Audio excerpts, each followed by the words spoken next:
સુરતમાં 40 નવી બસોનું લોકાર્પણ કરવામાં આવ્યું। ગુજરાત રાજ્ય માર્ગ વાહન વ્યવહાર નિગમ દ્વારા લોકાર્પણ કરવામાં આવ્યું। ગૃહ રાજ્યમંત્રી હર્ષ સંઘવીના હસ્તે બસોનું લોકાર્પણ કરવામાં આવ્યું। હર્ષ સંઘવી દ્વારા શાસ્ત્રોક્ત વિધિ અનુસાર બસોનું પૂજન કરાયું।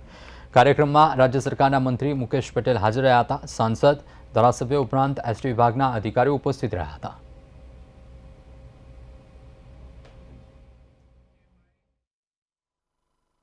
ચાલીસ નવી બસોની શરૂઆત કરવામાં આવી છે। સુરત ખાતેથી આજે આ બસોને લીલી ઝંડી આપવામાં આવી છે। છેલ્લા 2 વર્ષમાં 2000 થી વધુ નવી બસો રાજ્યના નાગરિકોની સુવિધામાં મૂકવામાં આવી છે।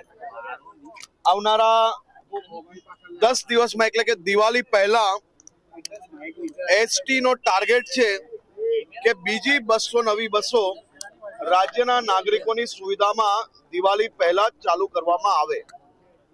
એસટી દ્વારા છેલ્લા 2 વર્ષમાં 2.25 લાખથી વધારે પેસેન્જરો વધારવામાં સફળતા પ્રાપ્ત થઈ છે।